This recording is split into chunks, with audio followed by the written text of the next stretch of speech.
작년에 2012년, 2012년이라고 하면 안 되는구나. 2012라는 영화 기억나십니까? 예, 2012라는 영화 마케팅이었을까? 그때쯤에 그 마야 문명의 무슨 달력이라고 해서 지구 종말 2012년이 좀 유행을 했었습니다. 기억나세요? 내년이 2011년이고 그 다음에가 2012년인데 그럼 그런 게 좀 더 파퓰러해져야 될 것 같은데 파퓰러해지지 않는 걸로 봐서는 아마 그 영화 홍보하면서 그런 걸 좀 더 띄웠던 것 같기도 합니다. 하여간 2012년에 세계가 멸망한다 해서 영화가 나왔었습니다. 되게 잘 만든 영화였죠. 스토리는 약했지만 비주얼이 굉장히 좋았습니다. 그래서 뭐 이것저것 무너지고 지구 쪼개지고 이런 거 되게 잘 보여줬었습니다. 2012년 종말이 다가온다. 사람들이 여러 가지를 얘기합니다. 2012년 종말이 다가온다고 하면은 우리는 종말, 말세 이렇게 얘기하면 주로 뭘 상상하죠? 그 영화적인 이미지를 상상합니다. 어떤 거예요? 막 땅이 갈라지고 뭐 지하철이 막 날아다니고 막 이런 걸 상상합니다. 화산이 터지고 용암이 흐르고 바다가 다 해일이 덮쳐서 히말라야까지도 해일이 닥치는 뭐 이런 식의 지구가 통째로 자연현상이 뒤집어지는 환경적인 변들에 대해서 많이 생각을 합니다. 이런 생각들은 뭐 굉장히 파퓰러한 일반적인 생각이었던 것 같습니다. 1999년에도 밀레니엄 버그라는 개념 들어본 적 있습니까? 그때 한참 난리 났던 거 기억나시나요? 뉴 밀레니엄이 되면 모든 컴퓨터가 제로로 떨어지면서 모든 컴퓨터가 올스톱한다라는 그런 식의 이야기가 굉장히 돌았었습니다. 그래서 마치 뭐 컴퓨터가 전혀 없는 수동형의 그런 것들을 막 설치하고 관공서에다가 그런 일이 일어나면 불이 들어올수록 설치하고 그래서 그것이 종말의 때다라는 식의 개념들이 또한 1999년에도 있었던 기억이 납니다.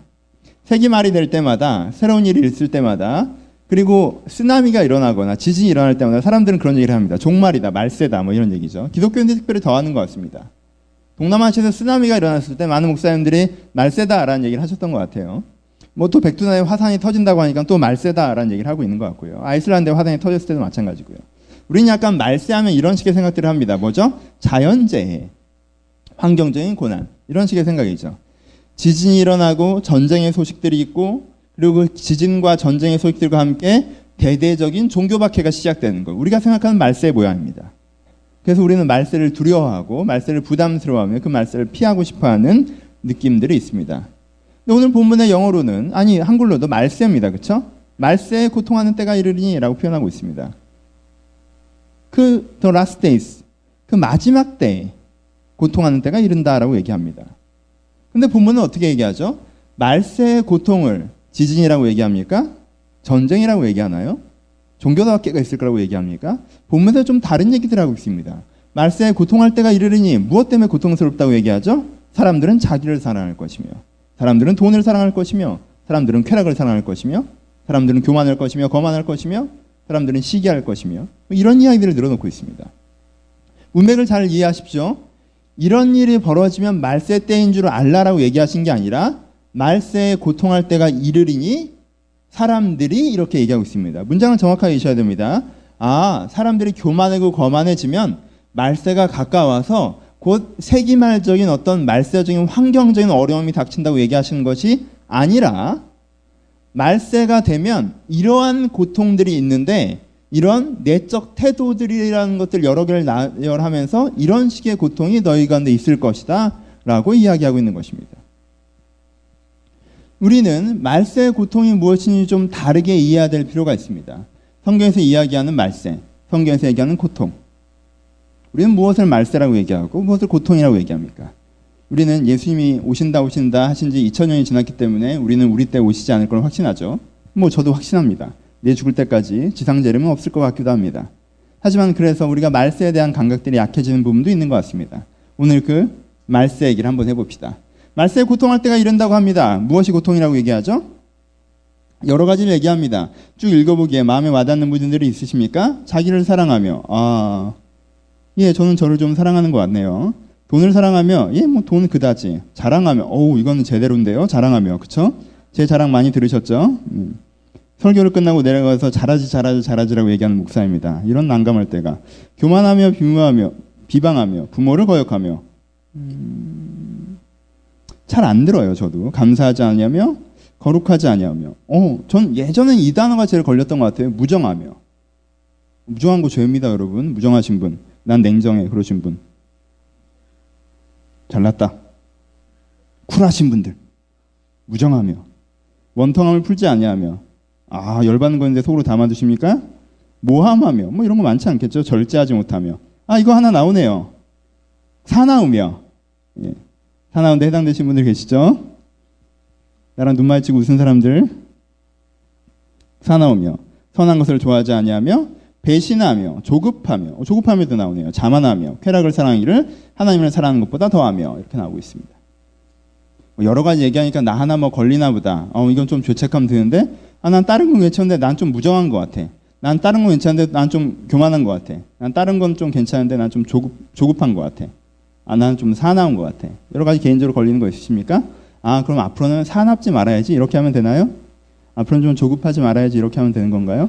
우린 그런 도덕적인 명제를 얘기하고 있는 것 같지는 않습니다. 캐릭터를 잡아봅시다. 이 사람, 말세형 인간이라고 하는 이 사람의 캐릭터를 잡을 필요가 있습니다. 이 사람은 어떤 사람이죠? 첫 번째, 이 사람의 철학을 봅시다. 철학이란 사랑이라는 단어로 표현됩니다. 왜요? 그 사람이 가장 소중히 여기고 지향하는 세 단어가 나옵니다. 이것을 사랑한다, 이것을 사랑한다, 이것을 사랑한다. 세 단어가 나오는데 뭐가 나오죠? 자기 자신, 돈, 쾌락을 사랑한다고 나오고 있습니다. 그래서 이 사람의 철학은 어떤 사람입니까? 이 사람은 어떤 철학을 갖고 있는 사람이에요? 자기 자신과 돈과 쾌락을 중요하는 사상을 갖고 있는 사람입니다. 이것이 이 사람의 개인적인 철학입니다. 이 세 가지가 연결됩니다. 여기서 자기 자신이라는 말은 부정적으로 사용되고 있습니다. 자기 자신을 사랑하는 것은 굉장히 중요한 일입니다. 여러분 자신을 사랑하십시오. 집에서 학대하고 너 같은 놈은 살아갈 필요가 없다고 얘기하는 게 은혜는 아니겠죠. 그렇죠? 내 자신을 사랑해야 됩니다. 근데 여기서 얘기하는 내 자신을 사랑한다는 게 뭐죠? 부정적인 뜻으로 나에게 온 관심이 집중되어 있는 것을 표현합니다. 나는 뭘 먹고 살 수 있을까? 나는 뭘 좋아하지? 난 어떻게 살아가게 될까? 난 누구랑 결혼할까? 나는. 세상을 보지 않습니다. 나만 봅니다. 나를 봅니다. 내 생각에 빠져 있습니다. 내 관심사, 내 즐거움, 내 행복, 내 인생, 내 배우자, 나. 이 사람에게 의미 있는 주어라고 하는 것은 나라는 주어밖에 없습니다. 그렇게 이 사람이 출발합니다. 나에 대한 관심에 빠져 있는 사람이 난 이걸 좋아하는구나 라고 생각했어요. 그럼 그걸 어떻게 해야 돼요? 그걸 이루어내야겠죠. 그렇죠? 여러분들이 자신에 대한 관심을 가졌어요. 나는 골프를 칠 때 행복한 사람이다 라고 느끼셨습니다. 너무 먼 걸 들었나? 뭐가 있니? 게임? 게임? 정말 고딩이야? 게임? 우린 청년인데 그래요. 게임 합시다. 게임을 할 때 행복한 사람은 느꼈습니다. 자기 자신을 사랑해요. 알았어요. 자기 자신. 그럼 어떻게 해야 됩니까? 이것을 성취시켜야죠. 나를 아는 것만으로도 무슨 의미가 있습니까? 성취시켜야 돼요. 그럼 뭐예요? 쾌락이라고 부릅니다. 그것을. 나는 게임을 좋아하는 사람이구나. 난 게임을 해야지. 그게 성취됐다가 게임입니다. 이 나를 사랑해서 나를 아는 것과 내 자신의 쾌락을 성취시키는 것과의 그 사이에 징검다리 노릇을 해주는 대표적인 게 뭐죠? 돈입니다. 그렇죠? 초딩의 가장 큰 인생의 딜레마는 뭐죠? 오락을 하고 싶은데 PC방 갈 돈이 없을 때 가장 큰 딜레마예요. 그렇죠? 초딩들의 꿈은 그래서 중고등학생들을 부러워합니다. PC방 정도는 갈 수 있는 재정을 갖고 있는. 그렇죠? 그런 식의 딜레마. 너무 작은 걸 들었습니까? 나는 돈 많이 주고 한가한 직업을 가져야 되는 사람이구나. 나를 알아냈어요. 나를 알아낸 게 넌 진짜 어떤 일을 하고 싶니? 저는 돈 많이 주고 한가한 일을 하고 싶어요. 그렇죠? 그것을 이루어지면 그 사람에게 쾌락이 찾아옵니다. 그럼 그 사이에 징검다리는 뭐가 필요해요? 그건 돈이 아니라고 얘기할 수 있을지 모르겠지만 사실 기실은 돈이라고 하는 물질적인 도움이겠죠. 물질적인 풍요, 물질적인 제공이 그에게 징검다리가 되어줄 것입니다. 이 사람은 어떤 사람이에요?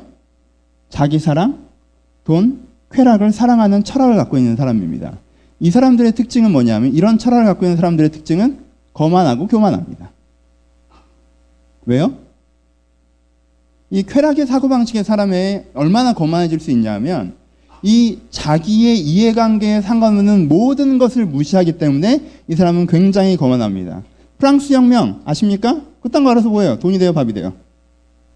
시험에 나와요? 안 나와요. 그럼 된 거예요, 그건. 나에게 아무 의미 없습니다. 이런 식이죠. 정치권의 어떤 일들? 하나님의 살아계심? 인생의 가치? 정의? 사랑의 의미? 그런 게 중요해요? 안 중요해요, 나한테는. 왜? 나에게는 아주 심플한 사고방식이 있기 때문에. 어떤 사고방식이에요? 자기 사랑과 돈과 쾌락이라는 3단 원리의 사고방식을 갖고 있기 때문에 그 외의 모든 것은 쉽게 무시합니다. 쿨하게. 아주 쿨합니다. 자신감 넘치죠. 아무것도 몰라요. 철학도 모릅니다. 역사도 몰라요. 세상이 어떻게 돌아가는지 모르죠. 그런데 이렇게 얘기해요. 난 그딴 거 관심 없어. 알아서 뭐 하는데? 왜 나한테 그걸 가르치려고 하는데? 난 그런 거 관심 없어. 알면 뭐 하는데? 난 아는 네가 하나도 안 부러워. 알고 싶지도 않아. 난. 내가 관심 있는 거? 뭐가 돈이 되는가에 관심 있어요. 내가 관심 있는 거? 나는 뭘 하고 싶은지가 관심 있어요. 내가 관심 있는 거? 어떻게 하면 이 돈과 쾌락을 얻을 수 있는 기회를 제공받을 수 있을까요? 관심 있어요. 역사와 철학, 그딴 건 사소하게 던져버리지만 어떤 펀드가 뜨는지에 대해서는 진짜 이게 신앙이듯 움켜잡고 있는 사람. 거만하고 교만합니다. 자신감이 넘치죠. 그 사람의 자신감의 이유는 아주 간단합니다. 난 그딴 거 관심 없다 할 수 있는 이유는 아주 간단하죠. 왜요? 자기가 관심 있는 영역이 자기 사랑에서 돈의 징검다리로 쾌락의 완료를 갖고 있는 한 템포를 갖고 있기 때문에 이거 외에 모든 것은 무시할 수 있기 때문에 그렇습니다. 이게 이 사람의 철학입니다. 이 사람의 감정은요. 두 번째죠. 인간을 잡아보십시오. 캐릭터를 잡아보세요. 이 사람의 감정은 어떻죠? 처음엔 자랑이란 말로 시작합니다. 그리고 그 다음에는 무정함이라는 단어가 나오네요. 세 번째는 원통함을 풀지 않는다라고 얘기합니다. 그리고 조급하고 사납다는 얘기를 하고 있습니다. 연결시켜보죠. 이 사람의 첫 번째 정서는 자랑입니다. 자랑이라는 게 뭐죠? 다른 사람이 나를 주목해줬으면 좋겠다. 다른 사람이 나를 인정해줬으면 좋겠다. 다른 사람이 나를 사랑해줬으면 좋겠다라는 게 이 사람의 기본 정서입니다. 다른 사람에게 집중될 때, 조명될 때, 다른 사람이 나를 주목할 때 살아있다고 느끼죠. 의미 있다고 느낍니다. 내가 가치 있다고 느껴요. 다른 사람이 나를 아껴주고 주목해주고 바라봐줬으면 좋겠습니다. 그리고 그게 동정어린 시선이 아니라 와, 너 되게 잘났구나 이렇게 바라봐주기를 원합니다. 그게 이 사람의 정서의 출발입니다. 근데 아이러니한 건 뭔지 아십니까? 이 사람은 모든 사람이 자기를 바라봐줬으면 좋겠다는 자랑의 정서를 갖고 있음에도 본인 자신은 모든 사람에게 관심이 없는 부정의 정서를 갖고 있습니다. 나는 아무에게도 관심이 없으면서 그들이 다 나에게 관심 있길 바라는 거예요. 다른 사람에게 관심이 있죠. 어떤 관심이요? 그들이 나에게 관심을 갖고 있는가에 대한 관심이 있습니다. 하지만 기본적으로 그 사람에 대해서 사람들에서 무관심합니다. 이 무정과 자랑의 이중적인 정서를 갖고 있는 사람들이 봉착하게 되는 정서가 뭐냐면 원통함입니다. 그렇죠? 다른 사람이 나를 바라봐 줬으면 좋겠어요. 이걸 정취할 수 있는 사람이 몇 명이나 될까요? 근데 다른 사람이 나를 다 바라봐 줬으면 좋겠는데 사실 나는 아무에게도 관심이 없다면 이 사람은 결국 이 이중성의 결과로 아무도 나를 사랑하지 않는다든가 사람들은 충분히 나를 아끼지 않는다라는 원통함을 갖게 되고 그 원통함을 풀리지 않습니다. 무슨 뜻이에요? 그 원통함을 정당화시킵니다. 정당화된 원통함을 한 단어로 표현하면 분노라고 표현할 수 있습니다. 패턴 아시겠습니까? 어머니도 나를 충분히 사랑하지 않았어요. 아버지도 나를 충분히 사랑하지 않았어요. 세상의 남자들이 나를 충분히 사랑해주지 않았고요. 세상의 여자들이 나를 충분히 사랑해주지 않습니다. 내 친구들은 나를 충분히 사랑해주지 않아요. 그럼 너는 누구를 사랑하니? 아니요. 난 누구를 사랑할 수 있는 여유가 있는 사람이 아닙니다. 왜? 나는 피해자니까.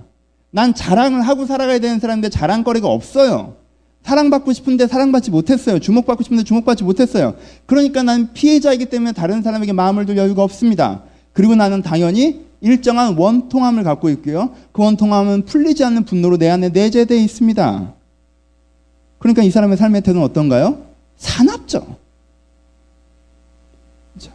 이미 70~80% 받아 있는 상태로 인생을 출발하기 때문에 사납습니다. 어디서나 사납습니다. 그 사나움이 정당화됩니다. 왜요? 난 피해자니까. 그리고 조급합니다. 이 조급하다는 건 조금 적용적인 단어 하나를 덧붙여낸다면 집착합니다. 내가 뭔가 빨리 쟁취해내려고 하고 꼭 쟁취해내려고 하고 그게 아니면 안 될 것처럼 부여잡습니다. 이게 조급과 이 사나움의 정서는 어디서 출발하나요? 자랑과 무정의 이중정서가 원통함을 풀지 않는 정서를 만들어내고 그것이 이 조급함과 사나움을 만들어내는 것입니다. 그러니까 사실 이 5가지는 한 가지 그림으로 완료되는 것입니다. 그렇죠? 이 사람의 정서는 이렇습니다. 세 번째, 이 사람의 사회적인 태도는 어떻죠? 이 사람의 사회적인 태도를 표현하는 말은 부모를 배역하고 거역하고라는 표현부터 시작합니다. 부모를 거역합니다. 아, 부모님 말씀 잘 들어야 되나요? 부모님 말씀 잘 들으십니까? 잘 들으세요? 자신 있는 사람들도 많이 있네요. 아니면 눈에 힘주고 있는 거예요? 네. 부모님 말씀 잘 들으시는지 모르겠습니다. 하여튼 부모를 거역하고로 출발하고요. 그 다음에 감사하지 않는다는 표현이 나옵니다. 그 다음에 비슷한 단어, 비방하고 시기하고 배반하고 뭐 이런 단어들이 나열됩니다. 무엇일까? 이것도 하나로 엮어봅시다. 부모를 거역하고 감사하지 않고, 이 두 가지 단어는 어떤 사회적인 태도를 표현하나요? 이 사람은요, 스스로 세상에서 지가 혼자 뚝 떨어지고 혼자 성인이 돼서 인생을 출발하는 것처럼 생각합니다. 감사가 없습니다. 부모를 거역한다는 것의 기본은 그가 자기의 출발 자체를 인정하지 않는다는 뜻입니다. 케이스 바이 케이스. 오늘 엄마가 밥을 먹으라고 했는데 먹었다 안 먹었다를 얘기하는 것이 아니라, 그렇죠? 어떤 분은 부모를 거역하지 않아요. 밥을 먹으라면 밥을 먹고 돈을 내놓으면 돈을 내놓습니다. 왜? 때리니까. 이 부모를 거역하지 않는 거예요? 아니죠. 그런 거랑 상관없는 겁니다. 케이스 바이 케이스, 행동을 보는 게 아니에요. 기본적인 태도에서 내가 부모님으로부터 왔고, 그래서 나는 정말 미약한 자여서 내 부모에게 큰 빚과 은혜를 받은 자이다라는 심적 태도. 감사의 태도, 내가 나 혼자 선 것이 아니라 많은 사람들의 도움으로, 유치원 선생님, 친구들, 그리고 초등학교, 중학교, 고등학교 많은 나를 가르쳤던 사람, 내 주변 사람, 친척, 내 하나가 사람 노릇하기 위해서 내 주변에 살아났던 수많은 사람들의 도움과 협조로 내가 있음에도 불구하고 내가 마치 하늘에서 뚝 떨어지던가 땅에서 불쑥 솟아난 것인 것처럼 생각한다는 것입니다. 사회적으로 어떠한 공동체의 의식이 없고 사회적으로 어떠한 연대감이 없는 사람입니다. 그래서 이 사람은 어떻게 사회적 태도를 갖나요? 비방하고 배반하고 모략하고 합니다. 왜요? 어떤 태도입니까? 모아보면 어떻게 하든 다른 사람에게 뜯어먹으려는 태도를 갖습니다. 나는 세상에 감사한 게 하나도 없어요. 나라도 그지 같고 학교도 그지 같고 교회도 그지 같고 집안도 그지 같습니다. 난 정말 이런 데 떨어진 거에 열받아 있습니다. 그러니까 난 어떻게든 이 별로 긍정적이지 않은 상황에서 살아남아야 되기 때문에 내가 내 집이든가 내 교회든가 내 학교든가 이 세상을 이용해 먹어서 디딤돌로 삼아서 내가 이루는 뭔가를 이루어야 된다는 식의 사회적 태도를 갖고 있습니다. 이 사람에게 세상은 정글이고 나는 외로운 표범이죠. 그래서 지나가는 뭐라도 뜯어 먹어야 되는 상황이라는 것입니다. 모아봅시다. 어떡해. 이거 비싼 거지? 지금 누구 얼굴이 일그러졌느냐? 일단은 현우 거예요? 현우야 미안해. 현우야 괜찮아? 그렇구나. 이거 어떡하지? 야, 일단 지훈이가 아니라 덜 미안하다. 야, 간사님 거였으면 내가 마지막 날 깽판 치는 것 같아서 너무 미안할 것 같은데, 일단 니께 좀 더 싸죠. 비싼 거야? 얼마야 이거? 70? 아, 정말 미안하다. 70만 원이에요? 그렇구나. 그래요. 멀쩡합니다. 돌아와서 이 사람 캐릭터 한번 잡아보죠. 어떤 사람이에요? 난 어떻게 살아야 될까? 그럼 진짜 돈 많이 벌고 좀 편하게 지내고 싶은데, 그래서 그게 다 이루어져서 즐거웠으면 정말 좋겠다 라는 생각을 계속합니다. 그리고요, 나는 이렇게 열심히 살아가는데 세상에 부모가 세상에 나를 제대로 사랑해주지 않아서, 제대로 아껴주지 않아서 사랑을 제대로 받지 못한 분노가 내 마음에 있어서 사납고 조급합니다.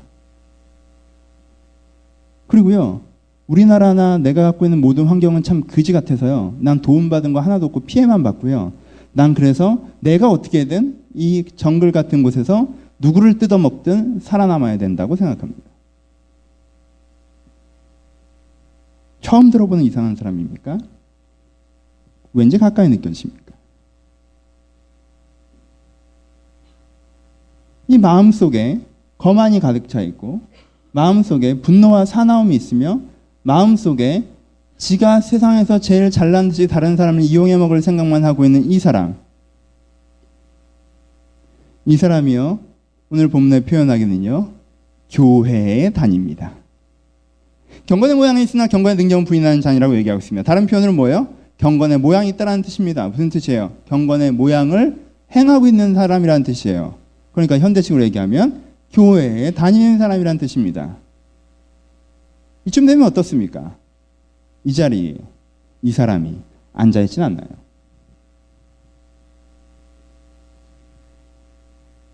우리가 한 가지 덕목, 내가 좀 사납긴 하지.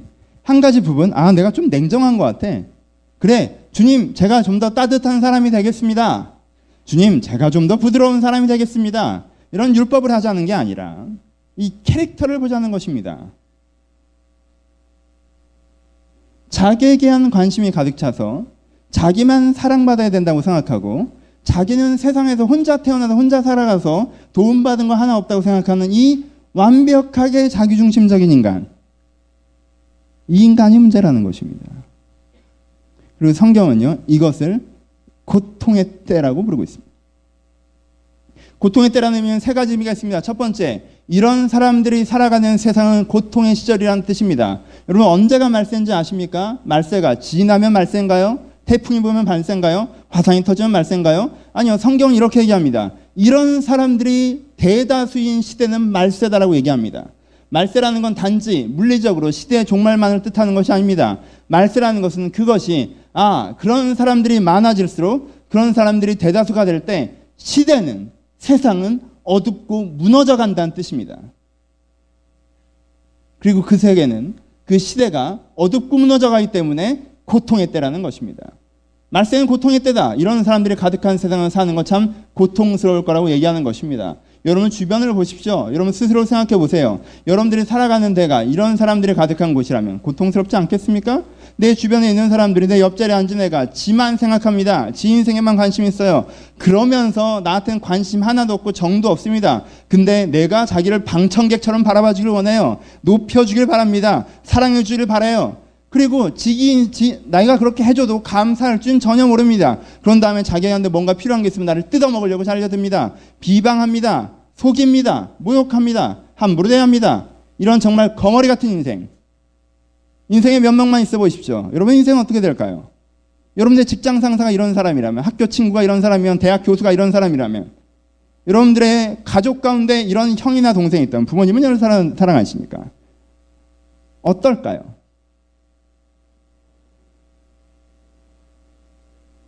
여러분 인생에 이런 사람들이 대다수라면 그것이 고통의 때입니다. 이 고통을 받아보셨습니까? 기억나시나요? 이런 고통의 시절들이? 그 이기적인 사람들 사이에서 여러분들을 이용하고 함부로 대하고 여러분들에게 주인공이 되려고 하고 여러분들에게 아무 관심이 사실 없는 그 사람들에 대해서, 나에겐 관심조차 없으면서 나를 이용해 먹으려고 하는 그 사람들에 대해서, 그리고 자기는 자기 인생과 자기 입장에만 매몰되어 있는 그 사람에 대해서, 그 사람들 사이에 둘러싸여 살아간다는 얼마나 피곤한 일입니까? 첫 번째, 말세는 고통의 때입니다. 왜? 이런 사람들과 살아가는 건 고통의 때라는 뜻입니다. 두 번째, 말세는 고통의 때입니다. 이런 사람이 되는 것도 참 고통스러운 일입니다. 여러분 어떠세요? 내가 내 안에 함몰되어 있다면 어떨까요? 행복할까요? 내가 내 인생에 함몰되어 있어서 나는 어떡하지? 나는 어떡하지? 난 뭘 좋아하지? 난 어떻게 살아야 되지? 이러고 있다면 행복할까요? 다른 사람한테 주목받고 싶고, 다른 사람한테 인정받고 싶고, 다른 사람한테 관심도 없으면서 그렇게 인정받고 주목받고 싶은데 인정해주고 주목해주지 않으니까 속에서 그 분노가 치밀어 오르는 그 사람 행복한가요? 많은 사람들의 도움과 격려 속에서 살아왔음에도 불구하고 난 세상 혼자 떨어진 사람처럼 나는 야수라고 생각하면서 다른 사람을 뜯어먹으려고 하는 그 사람 행복하겠습니까? 진정한 고통은 그 사람과 살아가는 선량한 사람보다 그 사람 자신일 수도 있을 것 같습니다. 얼마나 고통스럽겠습니까? 자기 자신만 바라볼 때 그 끊임없는 내면, 사랑받지 못했다는 분노, 그리고 아무도 나를 도와주지 않는다는 단절감. 그렇게 서 있을 때 그 사람은 얼마나 고통스러울까요? 가장 큰 아이러니는 그거죠. 그 사람은 본인을 피해자라고 생각하고 있다는 것입니다. 하나님을 원망하기도 합니다. 주변 사람을 원망하기도 하고. 혹시 여러분들이 이 두 종류의 고통에 계시다면 여러분 이 본문을 율법적으로 적용해서 내가 좀 부드러워져야겠다 이렇게 하시지 말고요. 이걸 고통이라고 부르잖아요. 그렇죠? 그러니까 이 두 종류의 고통 속에 내가 있다면 내가 이 고통에서 자유해지고자 꿈꾸셔야 됩니다. 우리가 어떤 영화 이야기로 시작을 했는데요. 그 영화에 화산이 터지고 땅이 갈라지고 바다가 해일처럼 사람들을 덮치고 나갈 때 거기에 몇몇 사람이요. 거기서 어떻게든 살아보겠다고, 사실 말도 안 되는 거지만 그 살아보겠다고 몸부림치는 과정이 영화입니다. 그리고 영화를 바라보는 사람들은 심리적으로 그 사람들이 응원하게 돼 있습니다. 응원합니다. 저들이 제발 살아남기를. 저들이 저 고통 속에서 매몰되고 포기하고 좌절하고 사라지지 않고 저 고통 속에서 살아남기를, 몸부림쳐서 저 고통에서 빠져나오기를 격려합니다. 같은 심령으로 여러분들을 격려드립니다. 여러분들은요, 그 고통 속에 있으면서 색이 말이라 다 이런 건가 보지라고 얘기할 것이 아니라, 말세인가 보다라고 얘기할 것이 아니라, 여러분들이 말세의 그 고통한 때에 내가 이뤘다는 것을 깨달으셨다면, 지구가 지금 무너지고 있다는 걸 깨달으셨다면 내가 거기서 살아남으려고, 그 고통에서 빠져나오려고 노력하셔야 된다는 것입니다. 여러분들은 고통의 때에 서 계십니다. 여러분들이 그런 말세적인 인간형이 돼서 고통스럽고 그런 인간과 살아가기에 고통스러우십니다. 그 고통에서 걸어 나오려고 하십시오. 그저 피해자라고 얘기하던가 내 자신을 변명하던가 다들 그렇다라고 얘기하는 그런 변명 속에 빠지든가 체념하던가 하시지 마시고, 죄책감의 무덤을 파고 스스로 들어가던가 자기 변명으로 방어막을 쌓던가 그런 식으로 반응하지 마시고, 여러분들 그 고통에서 빠져나오려는 결단이 필요하다는 것입니다. 빠져나오십시오. 빠져나올 수 있습니다. 방어하지 마세요. 전 그 정도는 아니에요. 그래요? 전 진짜 나쁜 놈인군요. 그게 끝인가요? 아니요. 거기서 걸어 나오려고 하셔야 됩니다. 여기에 그 걸어 나올 수 있는 단어 한 단어를 소개합니다. 저는 지난주와 지금 같은 설교를 하고 있는데요. 무슨 단어이죠? 경건의 모양이 있으나 경건의 능력은 무시하는 자지. 역으로 얘기하면 이것을 해결할 수 있는 것이 경건인데, 다른 표현으로는 이 고통을 해결할 수 있는 능력이 경건에 있는데 이 사람들이 그 능력을 의존하지 않은 것이 이들의 가장 큰 문제라고 얘기합니다. 다른 표현으로 이 고통에서 경건이 바로 걸어나올 수 있는 길이라는 표현입니다. 경건의 의미는 조금 더 다시 얘기하고요. 일단 이 포인트를 잡으십시오. 여러분, 인생이 메말라 있습니다. 삶이 메말라 있어요. 진짜 메마른 돼지처럼 쩍쩍 갈라지는 삶을 삽니다. 근데요, 하나님께서는요, 이 메마른 돼지의 가장 큰 문제는 태양이라고 얘기하지도 않고요, 토질이라고 얘기하지도 않고요, 이 메마른 돼지의 가장 큰 문제는 이 돼지에 물을 공급할 수 있는 파이프라인이 있는데 그게 막혀 있는 것이 이 돼지의 가장 큰 문제라고 얘기합니다. 하나님께서는 지금 이들에게 그 얘기를 하고 계신 것입니다. 이 메마른 돼지, 장렬하는 태양의 문제와 갈라진 돼지의 문제와 갈라질 수밖에 없는 토질의 문제를 갖고 있고, 그래서 식물이 자라지 않고 먹을 것이 자랄 수 없는 이 갈라진 돼지 같은 이들의 문제도 문제이지만 가장 큰 문제의 마지막에 한 줄로 얘기합니다. 뭐예요? 저들이 경건의 모양은 있으나 경건의 능력은 무시하는 자이기 때문에, 그런 파이프라인이 막혀있기 때문에 이들이 여전히 계속 이 문제에 봉착해 있다는 것입니다. 여러분이 고통에서 걸어 나오실 수 있습니다. 말세 때는 그런 건가 보다라고 얘기하면서 이런 사람이 좀 보이면 말세야 말세, 곧 하나님이 오시겠네, 다 죽을 거야, 이렇게 얘기하는 뜻이 아닙니다. 그럼 말세의 때가 온다면 그 시대가 무너지는 것 같은 그때 그걸 걸어 나올 수 있는 그 방법을 움켜 잡으라는 것입니다. 경건의 능력을 다시 잡으라는 뜻이지, 말세다고 말을 하는 뜻으로 여기 적어 놓으셨겠습니까? 이 사람들의 문제는, 그래서 가장 큰 문제는 이것입니다. 경건의 모양만 있는 것입니다. 경건의 모양만 있다는 게 뭐예요? 예배를 드립니다. 경건의 모양이 있죠. 예배 안 드리면 큰일 나는 줄 압니다. 근데 예배를 통해서 주님을 만나서 내가 이 예배를 통해서 변화될 수 있다는 생각을 안 합니다. 경건의 모양은 있으나 경건의 능력은 무시합니다. 기도를 합니다. 하지만 이 기도를 들으실 것이라는 생각을 하지 않습니다. 그 하나님이 크시다는 생각도 하지 않고요, 그 기도의 시간을 통해서 내 인격이 변화될 것이라고 생각하지도 않습니다. 봉사를 합니다. 교회에 와서 여러 가지 일들을 섬깁니다. 그 일들을 해나갑니다. 하지만 이것이 하나님의 일이고 이 하나님의 일들을 통해서 사람과 세상이 더 나아질 거라는 생각을 하지는 않습니다. 경건의 모양은 있으나 경건의 능력은 무시합니다. 그러니까 그 경건의 모양에서도 여전히 자기 사랑의 방식으로, 자랑의 방식으로, 감사하지 않음의 방식으로 반응하는 것입니다. 내가 이 일을 하고 있는 동안 의미 있는 사람으로 느껴져요. 사람들이 나를 바라봐 주는 것 같아요. 진짜 나를 참 이용해 먹으려는 것 같아요. 감사도 없고요. 자랑의 시작이고요. 그래도 이게 나한테 어떤 도움은 되니까 그냥 하는 거지. 나는 자기 사랑의 결론으로 나가. 봉사라면 무엇합니까? 예배를 드리면 무엇합니까? 그들에게 경건한 껍데기 있으나 그 의미가 다시 재해석돼 버린 것을. 봉사가 그런 것이겠습니까? 예배가 그런 것일까요? 찬양이, 말씀이, 기도가 그런 것이겠습니까? 아니잖아요.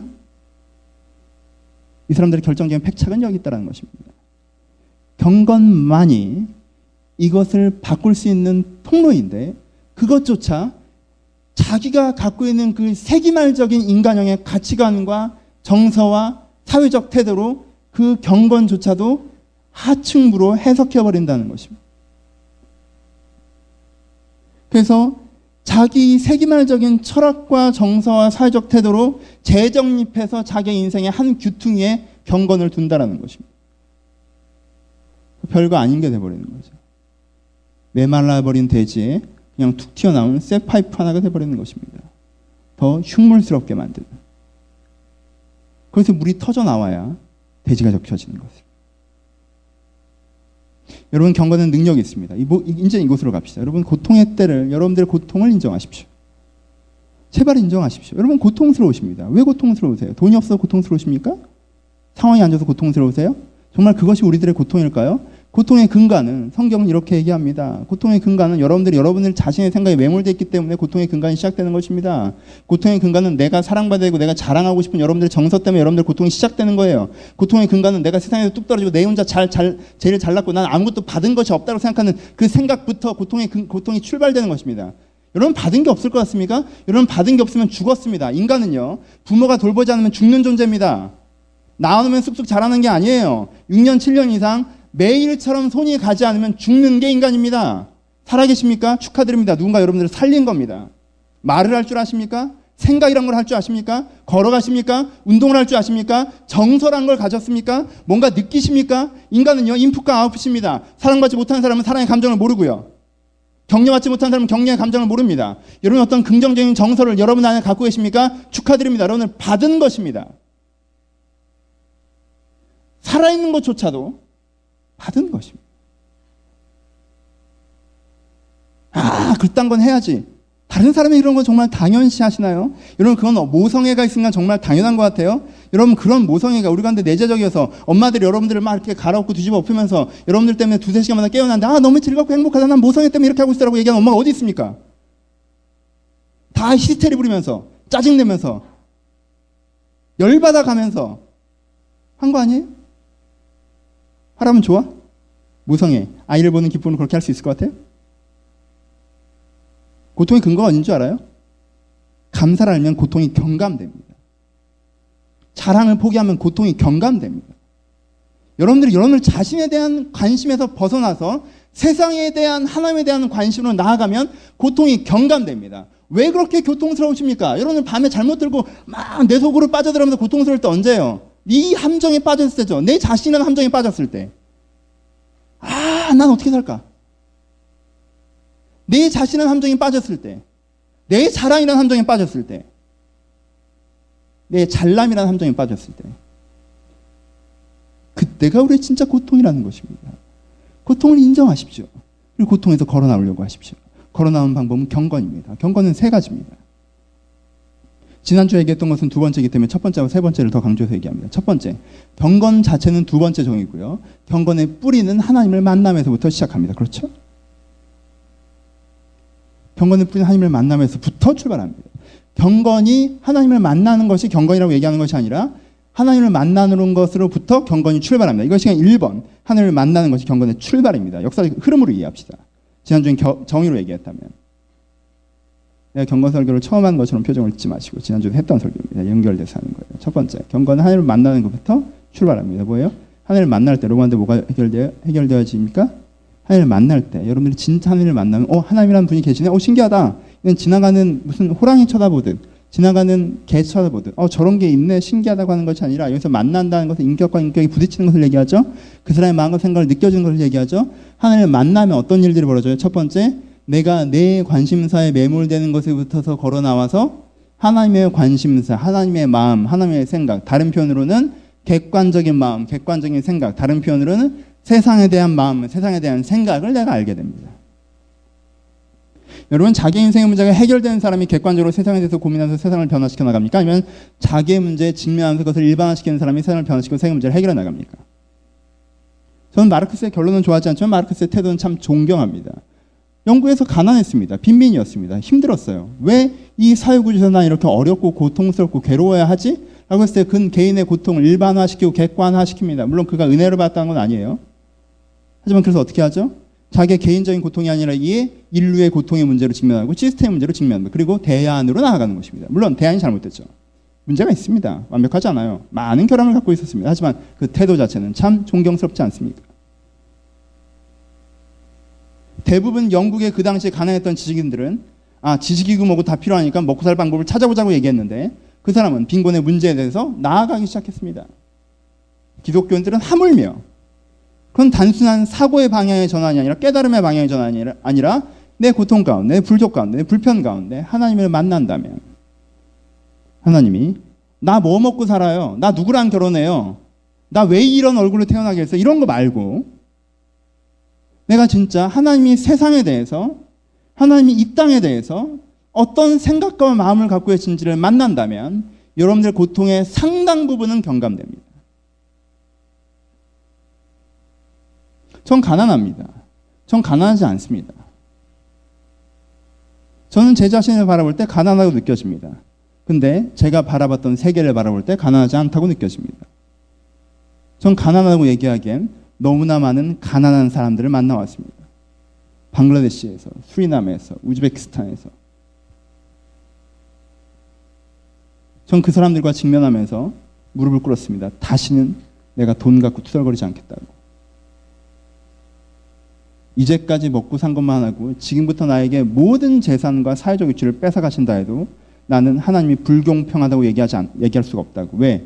하나님께 누군가 하나님은 불공평하다고 얘기해야 된다면 바로 이 사람인데 그가 주님을 찬양하고 있기 때문입니다.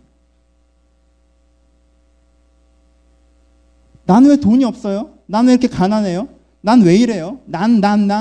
여러분, 문제 해결 안 됩니다. 직면하십시오. 하나님의 마음을, 하나님의 생각을 필터링해서 세상을 보십시오.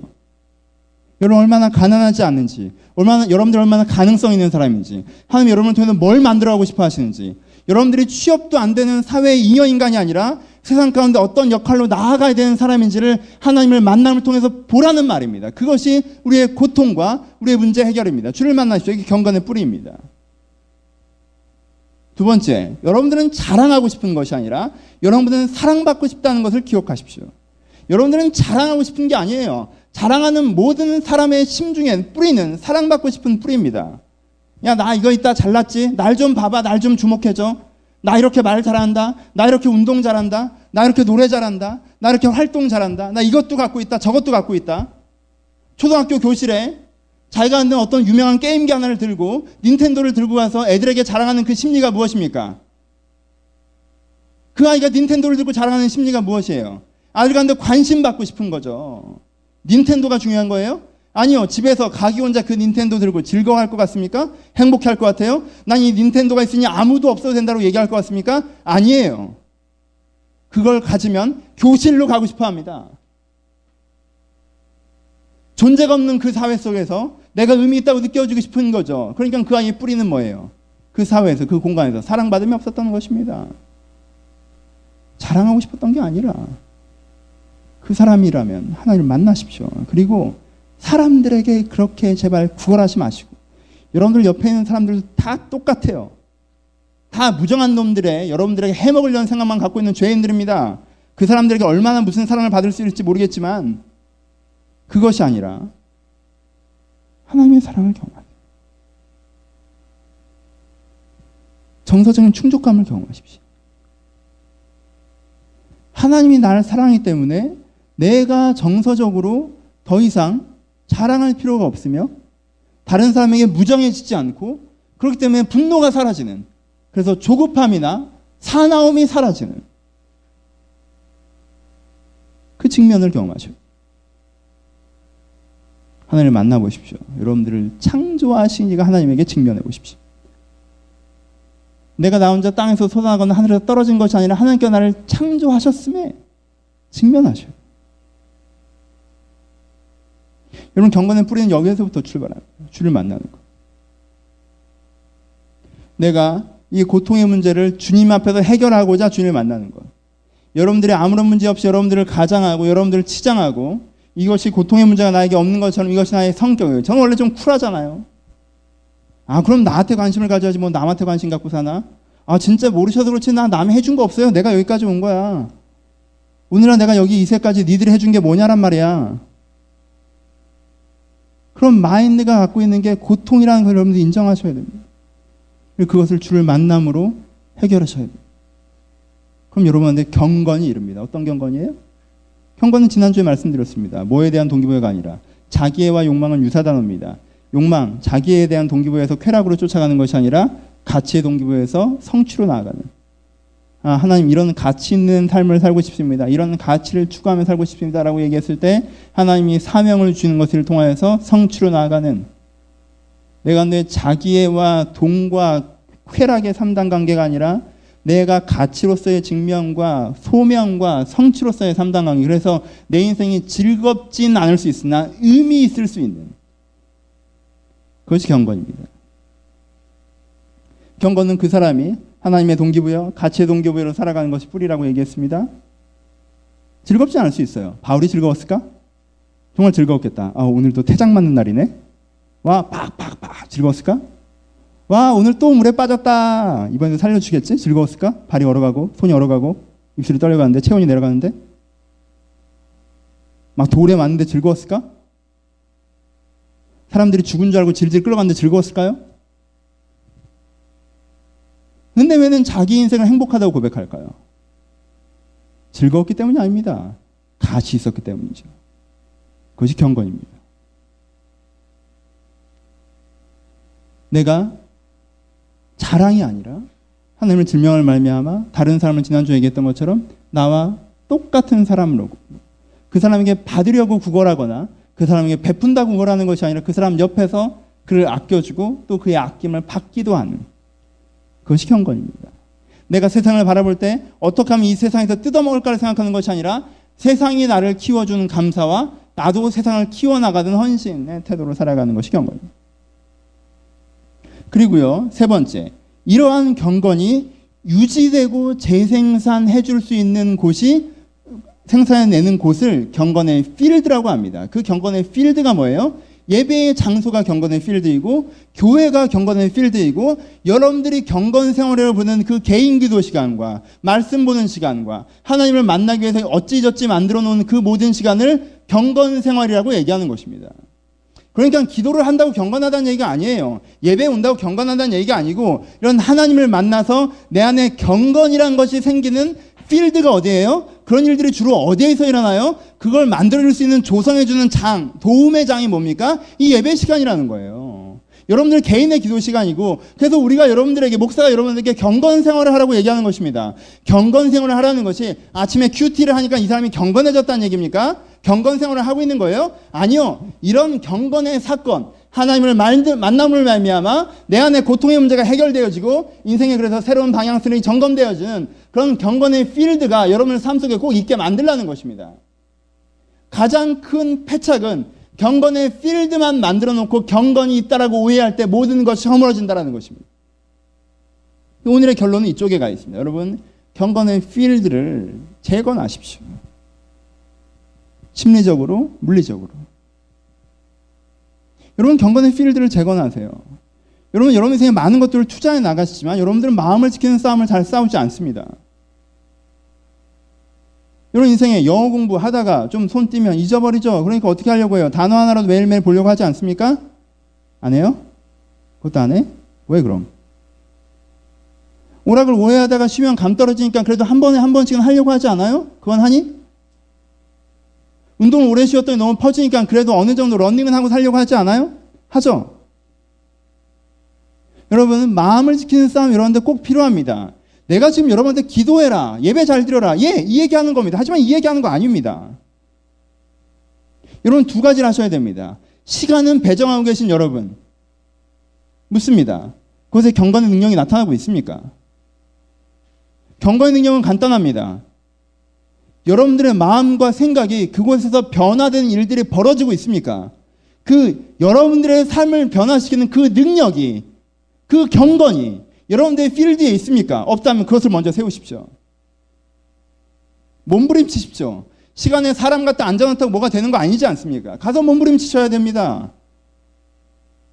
내가 이 경건의 틀은 갖고 있는데 주를 만나지 못하고 여전히 내 인생에 매몰되어 있고 내 안에 분노가 있고 내 안에 감사 없이 어떤 조급증과 사람들을 이용해버리는 이해관계만 내 안에 가득 차오른다면 내가 그것을 덜어내려는 노력이 필요한 거예요. 거기서 내가 그곳에서 그 마음들을 덜어내고 하나님의 마음을 덧입고자 하나님을 찾고 하나님을 부르고 주님께 만나려고 하는 그 현장이 그것이 될 수 있도록 여러분들의 마음을 거기서 지켜내셔야 된다는 것입니다.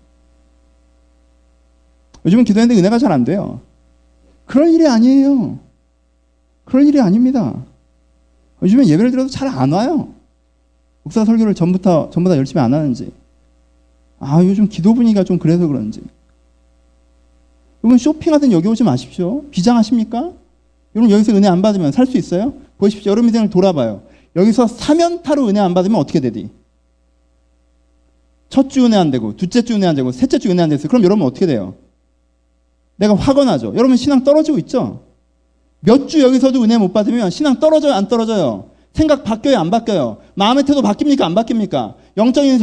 영적인 내 실제가 바뀌어요? 안 바뀌어요? 바뀌잖아요. 그쵸? 안 좋아지잖아요. 멀어지잖아요. 근데 관망하십니까? 좀 더 비장해야 되지 않을까요? 쇼핑하든 은혜가 되면 좋고 아니면 말고. 아니면 말고라니요. 말고가 아니에요. 아니면 말고 할 때는 그게 없어도 내 인생에 아무것도 변하지 않을 때 아니면 말고라고 얘기하는 것입니다. 그렇잖아요. 뭔가 굉장히 사고 싶습니다.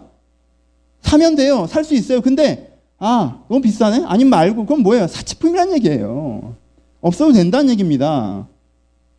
대체가 가능하다는 얘기예요. 근데 이게 대체가 가능하냔 말입니다. 대체가 가능해요? 축하드립니다. 대체가 가능하다면 전 여러분한테 더 이상 뭐라고 하고 싶은 마음이 없습니다. 목사님 모르셔서 그러는데 목사님 설교 그지같이 해서 전 은혜 못 받잖아요. 그럼 전 집에 돌아가서 잠을 안 잡니다. 저는 어떻게든 주님을 만나고자 몸부림치고요. 이 주일에 주님을 못 만나면 내가 일주일 동안 제대로 살아갈 수가 없기 때문에 내 골방에서 무릎을 꿇고 몸부림치며 주님을 만나고 사모합니다라고 얘기하십니까? 죄송합니다. 제가 똑바로 하겠습니다. 전 목사님 설교에 은혜가 안 되면 집에서 이찬수 목사님 설교라도 듣고 누구 오정희 목사님 설교라도 듣고 인터넷을 틀어서 3개, 4개, 5개 들어가면서 다시 한번 말씀을 들어보려고 몸부림칩니다. 그러십니까? 그럼 제가 죄송합니다. 하지만 안 그러신다면 여러분들이 여기서 뭐 하는 것입니까?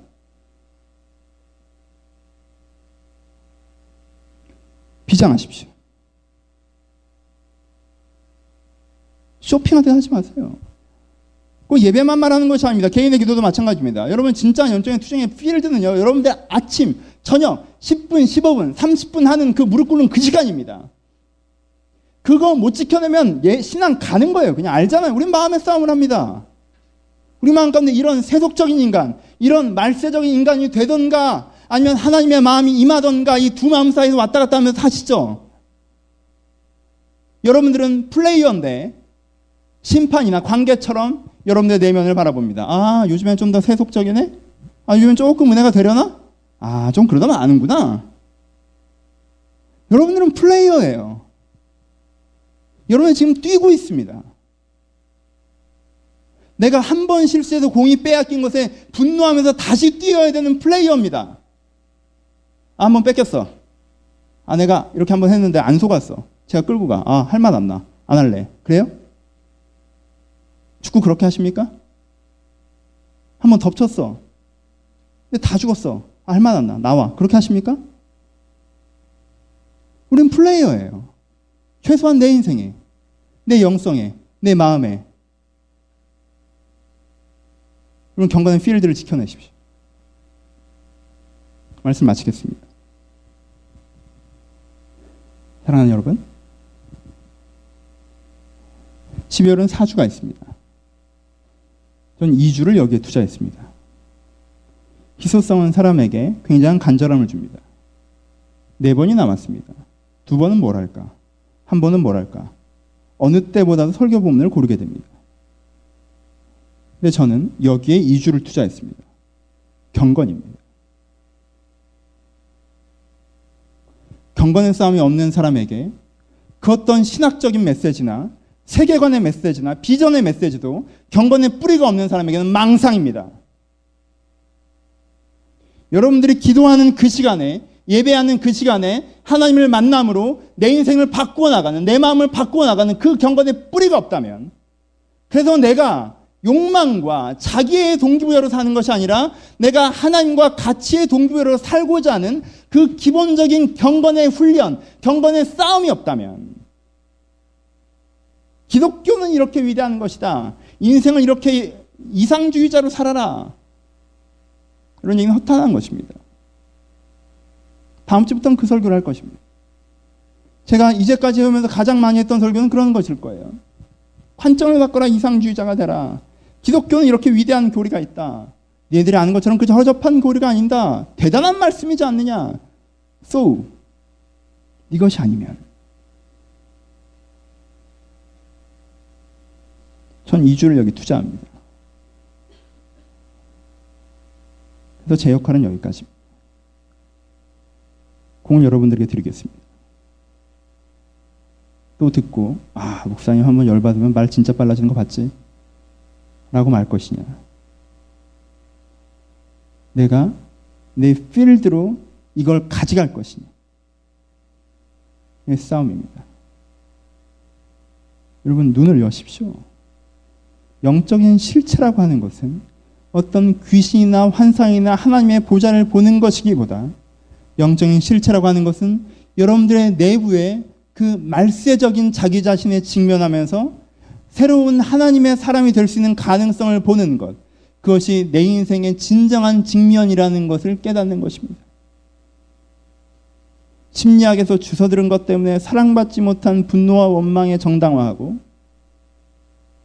요즘 세상의 철학과 사고에 빠져서 내 인생 나 하고 뭐 대단한, 무식하기 짝이 없으면서 대단한 사람인 것처럼 시니컬한 표정으로 난 그딴 거 관심 없다라고 얘기하고, 그만큼 해줬음에도 불구하고 부모가 나에게 해준 게 뭐고 나라가 나에게 해준 것이 뭐냐라고 지 혼자 잘난 것처럼 얘기하면서 사실 뜯어먹을 계획밖에 없이 인생을 살아가면서 그것의 비참함을 알지 못하고 있다면, 그것의 고통스러움을 알지 못하고 있다면, 이 경건을 통해서 그게 내가 아니라는 것을, 그 고통에서 자유해질 수 있다는 것을 경험하시길 소원합니다. 그러면 조금 더 비장하셔야 될 것 같습니다. 예배나 기도회나 어디에도 좋으니까, 여기가 여러분들의 메이저의 경건의 필드가 아니라면 제가 죄송하죠. 하지만 다른 메이저의 경건의 필드가 있으시다면 거기 가서 꼭 싸우십시오. 죄송합니다. 여기가 그만큼의 예배가 아니어서 여러분들이 그러시다면. 하지만 다른 데 없다면 여기서 싸우십시오. 싸우십시오. 그리고 행여 주일 예배가 은혜롭지 못하면 집에 돌아가서 그냥 자지 마십시오. 한 번 밀리면 2번 밀리고, 2번 밀리면 3번 밀리고, 그러다가 몇 달 해먹고 1년 해먹고 영적으로 간 떨어져 살고 그렇게 살지 않았습니까? 언제까지 그렇게 당하겠습니까? 밀리지 마십시오. 안 밀려야 됩니다. 버티십시오. 미십시오. 쇼핑하듯 다른 사람의 손에 여러분들의 은혜를 맡기지 마시고 밀어가십시오. 하나님께 여러분들을 만지실 것입니다.